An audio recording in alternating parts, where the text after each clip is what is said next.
Science का YouTube channel के ऊपर।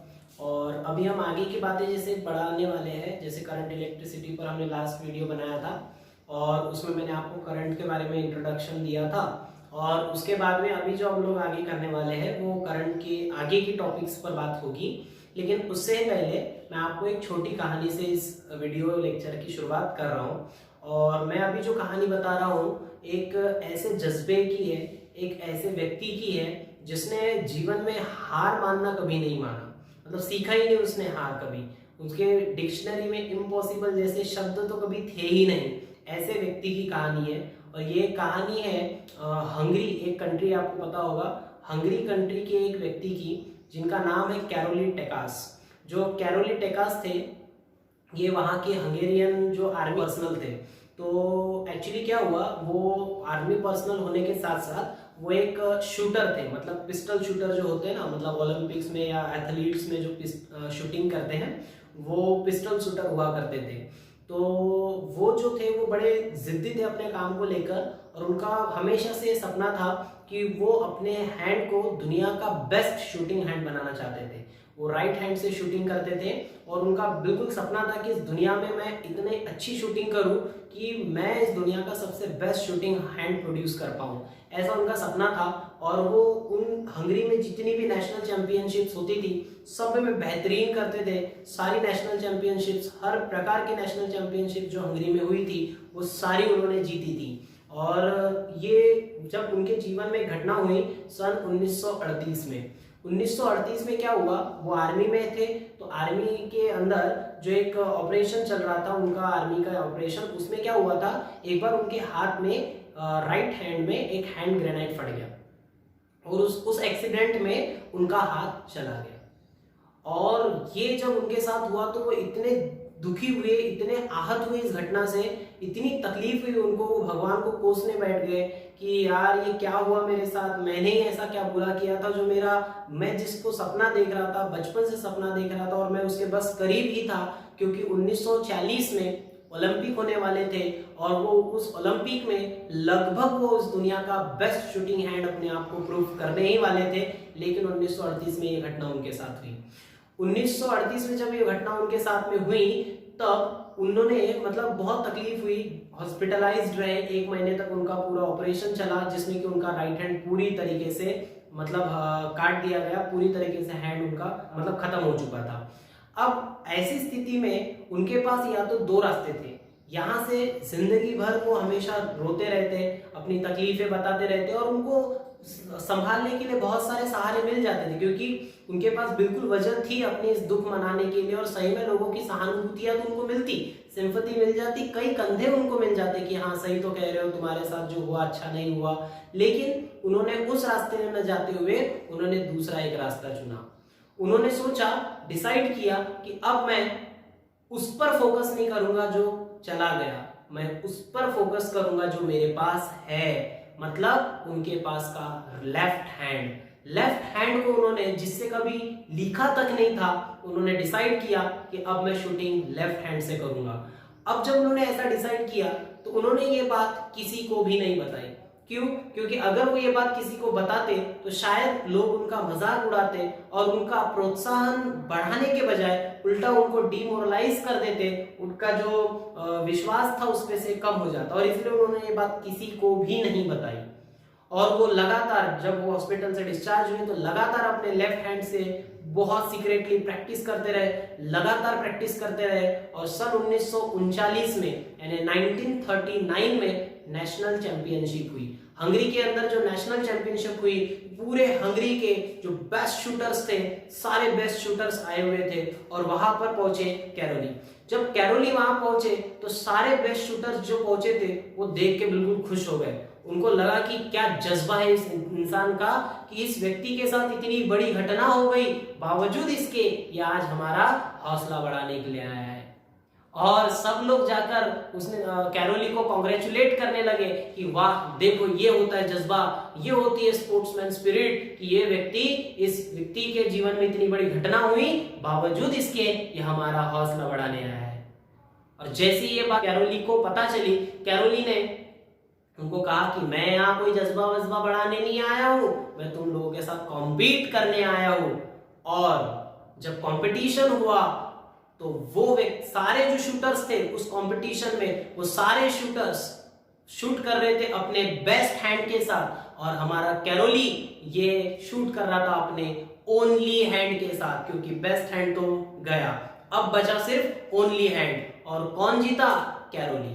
कैरोली ने वो नेशनल चैंपियनशिप जीत ली थी।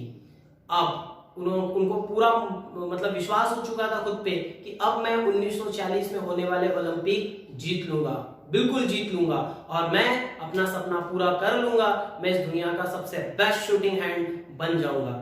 लेकिन आपको पता है कि 1939 यानी 1939 में वर्ल्ड वॉर 2 शुरू हुआ, और उस वर्ल्ड वॉर 2 के चलते 1940 का ओलंपिक था वो कैंसिल हो गया। अब इनका सपना मतलब इनको बहुत तकलीफ हुई कि जिसके लिए मैंने इतना बड़ा सब कुछ किया, बावजूद इसके, और अब मैं जब करीब था इसके और पूरा करने के, तो ये कैंसिल हो गया। लेकिन उन्होंने हार नहीं मानी, अपनी प्रैक्टिस को जारी रखा और फिर तैयार हो गए अगले 4 साल बाद होने वाले ओलंपिक के लिए 1944।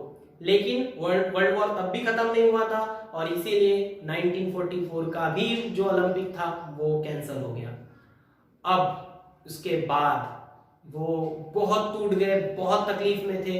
लेकिन आपको पता है कि जैसे जैसे समय बढ़ रहा था उनकी उम्र बढ़ रही थी। 1938 में वो 28 इयर्स के थे, जब वो 1948 के ओलंपिक के लिए तैयार होते तब तक वो 38 इयर्स के हो चुके होते, क्योंकि 1944 का तो कैंसिल हो गया, अगले 4 साल बाद फिर होने वाले थे ओलंपिक 1948 में, तब तक 38 इयर्स के हो चुके कैरोली को मुश्किल हो रहा था नए नए शूटर्स के साथ कॉम्पीट करना, क्योंकि जैसे जैसे न्यू शूटर्स आते हैं उनके साथ कॉम्पीट करना उतना ही मुश्किल हो जाता है। लेकिन कैरोली ने हार नहीं मानी, अगेन वो प्रैक्टिस करते रहे। 1948 का ओलंपिक हुआ, उस पूरे ओलंपिक में एथलीट्स आए हुए थे, पूरे दुनिया के बेस्ट शूटर्स आए हुए थे, और सब कॉम्पीट कर रहे थे अपने बेस्ट हैंड के साथ, और कैरोली कॉम्पीट कर रहा था अपने ओनली हैंड के साथ, जो एकमात्र हाथ उसके पास था, उससे वो लड़ रहा था। और अगेन कौन जीता? कैरोली। लेकिन वो अब भी नहीं रुका, और उसके बाद 1952 के ओलंपिक में एक बार फिर वो वहां गया, एक बार फिर वो ओलंपिक चैंपियनशिप वो जीता, और इतिहास को बदल के रख दिया। ऐसा उस समय तक कोई भी व्यक्ति नहीं था जिसने लगातार 2 ओलंपिक में गोल्ड मेडल जीते हो, और 1948 एंड 1952 लगातार गोल्ड मेडल जीतकर उन्होंने साबित कर दिया कि उनके पास है दुनिया का बेस्ट शूटिंग हैंड। तो दोस्तों, कई बार ऐसा होता है कि हम लोग अपनी स्ट्रेंथ पर ध्यान नहीं देते, हम ज्यादातर हमारी वीकनेस पे ध्यान देते हैं। लेकिन कैरोली ने क्या किया? अपनी स्ट्रेंथ पे ध्यान गया। उसने वो नहीं सोचा जो उसके पास नहीं था, उसने वो सोचा जो उसके पास था। इसका मतलब हमें अपनी वीकनेस के ऊपर फोकस नहीं करनी है, हमारी स्ट्रेंथ के ऊपर बात करनी है। हम अपनी स्ट्रेंथ पर लड़ेंगे तो जरूर जीतेंगे, वीकनेस पे फोकस करेंगे तो सिर्फ लोगों के कंधे ढूंढते रह जाएंगे, आगे नहीं बढ़ पाएंगे। तो उम्मीद है दोस्तों इसके बाद आप कभी अपनी किस्मत का रोना नहीं रोएंगे और बढ़ते रहेंगे, अपनी स्ट्रेंथ पर काम करेंगे। तो एक बार शुरू करते दोस्तों करंट इलेक्ट्रिसिटी के टॉपिक के ऊपर। मैंने कल आप लोगों को करंट के बारे में जैसे बताया था, तो करंट मतलब क्या है? The rate of flow of charge, charge के फ्लो होने का rate through given cross section area of conductor. Conductor के गिवन क्रॉस सेक्शन एरिया से जो चार्ज फ्लो होकर जा रहा है, उस चार्ज के फ्लो होने का रेट यानी कि कहलाता है करंट। और उस करंट को हमने डिफाइन किया और फॉर्मूले के अकॉर्डिंग देखें तो हमने देखा कि करंट को हम I से रिप्रेजेंट करते हैं। I मतलब करंट का सिंबल है, तो करंट को हम I से रिप्रेजेंट करते हैं और चार्ज को हम रिप्रेजेंट करते हैं Q से। तो हमने कल देखा था current is equals to charge upon time, तो चार्ज का Q और टाइम का आ गया T। इस तरीके से हमारे पास ये फॉर्मूला है दोस्तों। अगर हमने कहा कि चार्ज अगर मान के चलो 10 कूलम का फ्लो होके जा रहा है 1 सेकेंड के अंदर, 10 कूलम का चार्ज 1 सेकेंड के अंदर, इसका मतलब क्या हो गया? 10 कूलम का चार्ज 1 सेकेंड के अंदर, तो 10 अपॉन 1 होगा 10, और कूलम पर सेकेंड हमने कल ही कहा था कि वो होता है एम्पियर। इस प्रकार करंट का यूनिट बन जाएगा, करंट की वैल्यू बन जाएगी 10 एम्पियर, यानी 10 कूलम का चार्ज 1 सेकेंड में फ्लो हो रहा है तो 10 एम्पियर करंट। 15 कूलम का चार्ज 1 सेकंड में फ्लो हो रहा है तो उसको हम कहेंगे 15 एम्पियर करंट। अगर हम 1 सेकंड के अंदर 60 कूलम का चार्ज फ्लो होकर जा रहा है तो हम कहेंगे 60 एम्पियर करंट। वैसे ही अगर मैंने पूछा व्हाट इज 1 एम्पियर करंट तो आप कहेंगे कि जब 1 सेकंड में 1 कूलम का चार्ज क्या होगा, फ्लो होकर जाएगा, तो हम उसको कहेंगे 1 एम्पियर करंट। तो 1 एम्पियर करंट मतलब क्या, when 1 coulomb of charge flows through given cross section area of the conductor in 1 second, then the current will be 1 ampere। मतलब क्या होगा कि जब 1 कूलम का चार्ज किसी गिवन कंडक्टर के क्रॉस सेक्शन एरिया से 1 सेकंड में पास होकर जाता है तो उसको हम कहते हैं 1 एम्पियर करंट। और मैं आपको इसकी डेफिनेशन लिखवा रहा हूं, वो ध्यान से आप देखेंगे। तो 1 एम्पियर का मैं डेफिनेशन आपको बता रहा हूं। What is 1 ampere current?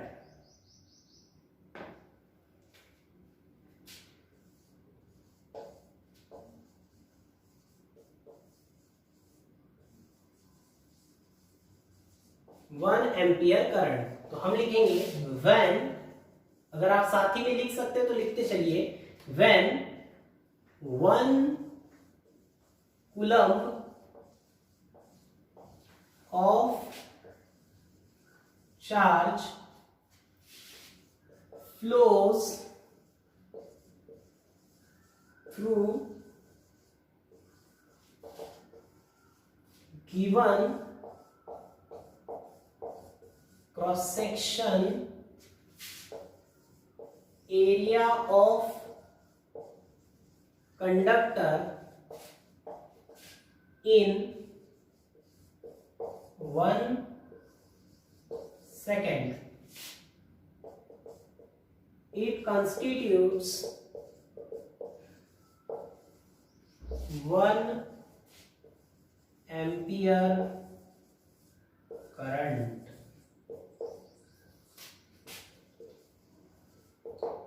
ठीक है दोस्तों, इसका मतलब क्या हुआ, मैंने क्या बताया कि जैसे करंट का फॉर्मूला आपने पढ़ा था, I is equals to Q upon T। Q का मतलब है चार्ज और T का मतलब है टाइम, कि भाई कितना चार्ज फ्लो हुआ कितने टाइम के अंदर। इसी को हम रेट भी कहते हैं, कितना चार्ज फ्लो हुआ कितने टाइम के अंदर, इसको हम रेट भी कहते हैं। अगर चार्ज कितना हो, कहता है चार्ज फ्लो हो रहा है गिवन क्रॉस सेक्शन एरिया से कितना, 1 कूलम का चार्ज फ्लो होकर जा रहा है गिवन क्रॉस सेक्शन एरिया से कितने सेकंड में, 1 सेकंड में। मतलब चार्ज का वैल्यू दिया है 1 कूलम और टाइम दिया हुआ है 1 सेकंड, तो आपको पता है 1 अपॉन 1 होगा 1, और टाइम कूलम पर सेकंड जो होगा, कूलम पर सेकंड को हम कहेंगे एम्पियर, और इस तरीके से करंट का वैल्यू बनेगा 1 एम्पियर। तो जो हमने करंट 1 एम्पियर करंट की वैल्यू को डिफाइन किया था, उसको हमने मैथमेटिकली भी लिख सकते हैं। We have I is equals to Q by T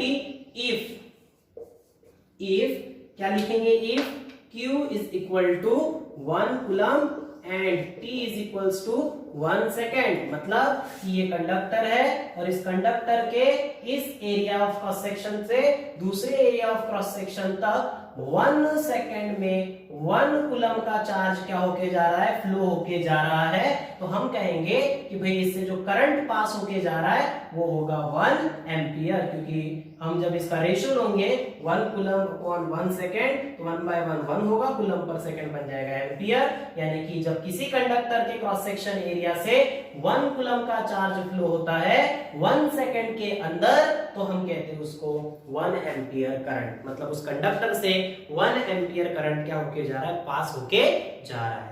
ठीक है, तो हमने पहले 1 एम्पियर करंट को समझ लिया, और बड़ा मुश्किल तो है नहीं, बड़ा आसानी से समझा जा सकता है, क्योंकि करंट का फॉर्मूला ये है, आंसर 1 लाना है तो 1 वैन वैल्यू दोनों की रख दो तो आंसर तो 1 आ ही जाएगा। ठीक है दोस्तों, तो हमने 1 एम्पियर करंट की बात कर ली।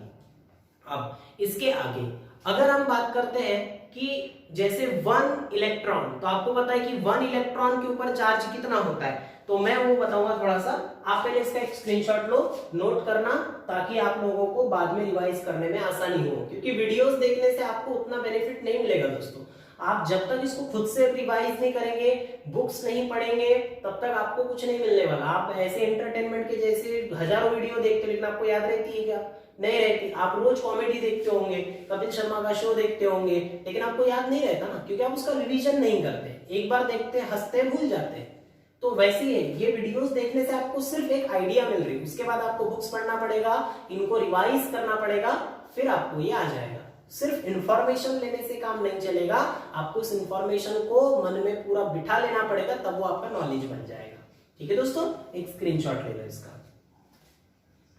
तो अब हम बात करते हैं आगे की अगर हम बात करते हैं तो मैं आपको एक बहुत इंपॉर्टेंट बात बता रहा हूं कि जैसे इलेक्ट्रॉन के ऊपर निगेटिव चार्ज होता है, तो ये उसका नेचर है कि निगेटिव चार्ज है, वो सिर्फ उसका नेचर है कि भाई चार्ज निगेटिव है इलेक्ट्रॉन पे। लेकिन कितना चार्ज होता है, तो वो कितना चार्ज होता है उसके लिए मैं आपको बता रहा हूं कि चार्ज ऑन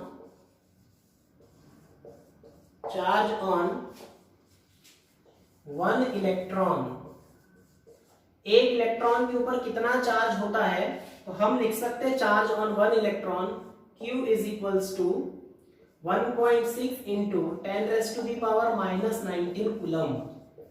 ये वैल्यू आपको भूलना नहीं है दोस्तों, ठीक है। इतना कूलम का चार्ज होता है 1 इलेक्ट्रॉन के ऊपर, तो मैं ऐसे E निगेटिव भी लिख सकता हूं कि एक इलेक्ट्रॉन का चार्ज होता है 1.6 इंटू 10⁻⁻19 कूलम। और अगर मैं बात करूं कि 1 कूलम का चार्ज है, अगर मेरे पास चार्ज है 1 कूलम, 1 कूलम का चार्ज है, तो इलेक्ट्रॉन कितने होंगे, मतलब अगर एक इलेक्ट्रॉन है तो उस पर इतना कूलम, और ये कूलम की वैल्यू बहुत छोटी है क्योंकि पावर में निगेटिव वैल्यू है, पावर में निगेटिव वैल्यू है, इसका मतलब ये वैल्यू बहुत छोटी है, यानी एक इलेक्ट्रॉन के ऊपर बहुत कम चार्ज होता है जो निगेटिव में होता है कूलम में। लेकिन मैंने बोला 1 कूलम का चार्ज, क्यों 1 कूलम की बात कर रहा हूं मैं, क्योंकि मैंने बोला 1 एम्पियर करंट कब आता है, जब किसी कंडक्टर के 1 एंड से दूसरे एंड पर 1 कूलम का चार्ज फ्लो होता है 1 सेकेंड के अंदर, तब इस कंडक्टर में रहता है 1 एम्पियर करंट। ऐसा मैंने बोला था, तो मैं वही बता रहा हूं कि अगर 1 कूलम का चार्ज होगा, 1 कूलम का चार्ज होगा, तो 1 कूलम के चार्ज को पास होने के लिए कितने इलेक्ट्रॉन को जाना पड़ेगा, क्योंकि एक इलेक्ट्रॉन गया तो कितना चार्ज लेके गया 1.6 इंटू 10⁻⁻19 कूलम। दूसरा इलेक्ट्रॉन गया, वो भी इतना ही चार्ज लेके गया, मतलब 2 इलेक्ट्रॉन का चार्ज कैसे निकालोगे, मल्टीप्लाई बाय 2 करोगे। तीसरा इलेक्ट्रॉन गया तो तीसरे इलेक्ट्रॉन का भी चार्ज ऐड हो जाएगा, तो इस तरीके से इसको मल्टीप्लाई बाय 3 करोगे। ऐसे चौथा, पांचवा, छठवां, सातवां, तो ऐसे कितने इलेक्ट्रॉन भेजना पड़ेगा जिससे कि 1 कूलम का चार्ज क्या होकर जाए, पास होकर जाए इस क्रॉस सेक्शन एरिया से, जिससे कि आपको एम्पियर में करंट मिलेगा 1 एम्पियर। तो मैं वही बता रहा हूं कि अगर एक इलेक्ट्रॉन के ऊपर इतना कूलम चार्ज है, तो 1 कूलम चार्ज होने के लिए कितने इलेक्ट्रॉन लगेंगे, तो कितने इलेक्ट्रॉन को मैं ले लेता हूं n इलेक्ट्रॉन लगेंगे, ऐसा मैं समझ के चलता हूं।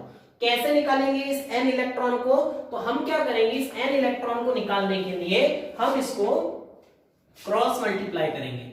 क्रॉस मल्टीप्लाई क्यों करेंगे, देखो मैं आपको बताता हूं। अगर आपके पास एक पेन है और ये एक पेन आपकी 5 रुपए की है, देखो आराम से, एक पेन आपकी 5 रुपए की है और आपके पास 50 रुपए है, और आपको पूछा गया इसमें कितनी पेन आएगी।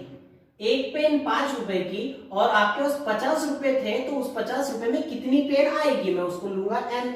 अब आपको पता है इसको अगर मैं क्रॉस मल्टीप्लाई करूंगा तो 50 इंटू 1 अगेन 50 आएगा, equals to n into 5n आएगा। हमें n ही तो निकालना है कि 50 रुपए में कितनी पेन आएगी, हमने ले लिया n पेन आएगी, तो n पेन कितनी होगी निकालना है, तो हम क्या करेंगे, n को इधर ही रखेंगे, 5 का मल्टीप्लीकेशन है 50 के डिवाइड में जाएगा और 5 10s 50 होगा। इसका मतलब आप समझ गए कि अगर एक पेन 5 रुपए की है तो 50 रुपए में कितनी पेन आएगी, 10 पेन आएगी। तो जैसे ये सिंपल एग्जांपल में क्रॉस मल्टीप्लाई किया, वैसे यहां पे भी करेंगे कि एक इलेक्ट्रॉन पे इतना चार्ज है तो इतने चार्ज में कितने इलेक्ट्रॉन होंगे, और इसके लिए हम इसका क्या करेंगे, क्रॉस मल्टीप्लाई करेंगे। इसको हम कंपैरिजन मेथड भी कह सकते हैं अपने समझने के लिए, कि हम कंपेयर कर रहे हैं चीजों को, ठीक है। कैसे करेंगे, 1 कूलम 1 इंटू ई, यानी कि सिर्फ इलेक्ट्रॉन बचेगा, इलेक्ट्रॉन की बात हो रही है, कितने इलेक्ट्रॉन, तो भाई हम लिख सकते हैं ऐसे, चार्ज ऑन 1 इलेक्ट्रॉन, तो ठीक है इलेक्ट्रॉन 1 इंटू ई रहेगा, आगे में इसका इसके साथ मल्टीप्लीकेशन होगा n इंटू 1.6 इंटू 10⁻⁻19। अब आपको n ही तो निकाल के देना है, तो n निकालना है तो कैसे निकालोगे आप, n निकालने के लिए इस मल्टीप्लाई की टर्म को डिवाइड में लाओगे, इसके आगे कुछ नहीं मतलब कितना है 1, यानी ये 1 इलेक्ट्रॉन का चार्ज था ना, इसलिए 1 इलेक्ट्रॉन लिख सकते हैं अपन, तो 1 इलेक्ट्रॉन, ये वैल्यू मल्टीप्लाई की डिवाइड में आएगी तो 1/1.6 into 10⁻⁻19 कूलम। इलेक्ट्रॉन तो बस एक सिंबल है, मैंने लिखा हो कि भाई 1 इलेक्ट्रॉन का चार्ज इतना, तो भाई इलेक्ट्रॉन जैसे का वैसा, क्योंकि फाइनली हम n क्या निकालने बैठे, इलेक्ट्रॉन ही तो निकालने बैठे, 1 कूलम में कितने इलेक्ट्रॉन है तो हम ले लेते हैं उसको इलेक्ट्रॉन n, ठीक है। तो अब क्या करेंगे, इसको मल्टीप्लाई करके डिवाइड करना है, जो करना है वो करेंगे। तो नेक्स्ट स्टेप क्या होगी अपनी, हम क्या करेंगे 10⁻⁻19 को ऊपर लेकर चलेंगे, तो 10⁻⁻19 बचेगा, माइनस का प्लस हो जाएगा, डिवाइड में बचेगा 1.6, क्योंकि 10⁻⁻19 चला गया ऊपर। अब क्या करेंगे दोस्तों, ये n का वैल्यू निकाल रहे हैं अपन, फिर n इज इक्वल्स टू, देखो n निकालना है, इस जो पर्टिकुलर 1.6 है तो 6 पॉइंट के बाद में कितने डिजिट है 1, तो ऊपर एक जीरो लगा देंगे, यानी कि ऊपर में 1 into 10⁻⁻19 था और नीचे में क्या था 1.6, तो अगर मैं इसको 16 लिखता हूं तो ऊपर एक जीरो लग जाएगा तो ये 10 बन जाएगा। अगर मैं यहां से एक जीरो कम करूं, यहां 18 करूं तो एक जीरो इधर बढ़ाना पड़ेगा, और 600 को जब मैं 16 से क्या करूंगा डिवाइड करूंगा तो फाइनली आंसर बचेगा 6.25 into 10⁻18। कैसे करेंगे, देखो ये 100 लेंगे, 100 को 16 से डिवाइड करेंगे और तब आंसर आपका फाइनली 6.25 into 10⁻8 निकल जाएगा। और ये जो हमने आंसर निकाला है ना दोस्तों, ये क्या बताना चाहता है कि अगर एक इलेक्ट्रॉन पे चार्ज 1.6 into 10⁻⁻19 कूलम है तो 1 कूलम चार्ज को लाने के लिए 6.25 into 10⁻18 इतने इलेक्ट्रॉन्स कंडक्टर के एक एंड से दूसरे एंड पर क्या करना पड़ेगा, पास करना पड़ेगा। ये नंबर काफी बड़ा है, मतलब आप समझ सकते हो कि 1 एम्पियर करंट लाने के लिए 1 कूलम का चार्ज क्या करना पड़ता है, फ्लो करवाना पड़ता है, और 1 कूलम का चार्ज फ्लो करवाने के लिए 6.25 into 10⁻18 इलेक्ट्रॉन्स आपको क्या करना पड़ता है, पास करवाना पड़ता है। इसका मतलब मैंने आपको ये बता दिया दोस्तों कि भाई अगर 1 एम्पियर का करंट 1 एम्पियर का करंट लाना है तो 1 एम्पियर करंट के लिए 1 कूलम का चार्ज चाहिए, और 1 कूलम का चार्ज लाने के लिए 6.25 into 10⁻18 इलेक्ट्रॉन्स। ये बहुत बड़ा नंबर है, 10⁻18 इलेक्ट्रॉनिक बहुत बड़ा नंबर है दोस्तों। इतना बड़े इलेक्ट्रॉन्स अपने को क्या करने पड़ते हैं, पास करने पड़ते हैं, ठीक है। तो करंट की बेसिक कंसेप्ट्स के बाद में मैंने आपको इसके कैलकुलेशन पार्ट तक लेकर आया। हमारा अगला टॉपिक जो होगा वो पोटेंशियल डिफरेंस को लेकर होगा। और अच्छा, ये डिवीजन अगर आपको नहीं आ रहा होगा तो कोई बड़ी बात है नहीं, आपको पता है कि 16 को 100 में जब डिवाइड करेंगे तो 16 का 6 टाइम मल्टीप्लाई करेंगे, 6 6 36 का 6 होगा, कैरी 3 होगा, 6 1 6 और 3 मिलाएगा तो 9, 96 बच गया 4, पॉइंट लगा के लगाएंगे 0, 6 2 32 करेंगे, फिर बचेगा 8, पॉइंट लगा चुके, दूसरा 0 लगा देंगे, दूसरा 0, 16 5 80 होगा, तो फाइनली आंसर 6.25 आंसर आ जाएगा। तो कोई बहुत बड़ा इश्यू नहीं है डिवाइड करना, बहुत आसान काम है। मेरा काम डिवीजन पढ़ाना नहीं है, मेरा काम आपको कंसेप्ट समझाना है। तो ये n इतने इलेक्ट्रॉन्स, तो मैंने आपको क्या बताया, मैंने ये बताया कि 1 एम्पियर करंट लाने के लिए 1 कूलम का चार्ज फ्लो करवाना पड़ता है, और 1 कूलम का चार्ज फ्लो करवाने के लिए 6.25 into 10⁻18 इलेक्ट्रॉन्स हमें क्या करने पड़ते हैं, कंडक्टर के 1 एंड से दूसरे एंड पर क्या करने पड़ते हैं, पास करने पड़ते हैं। तो उम्मीद है दोस्तों आज का टॉपिक हम यहीं विराम दे रहे हैं। आप अच्छे से पढ़ रहे होंगे, सुरक्षित रह रहे होंगे, और जो भी दोस्त लोग भाई बहन आपके ऐसे होंगे जो अभी पढ़ाई से दूर है, अगर उन लोगों को आपको लगता है कि वीडियो आपने शेयर करना चाहिए, बेसिक उनके भी बेहतर होने चाहिए, तो आप उनको वीडियो शेयर कीजिए, लाइक कीजिए, चैनल को सब्सक्राइब कीजिए और पढ़ते रहिए, सुरक्षित रहिए। Thank you so much.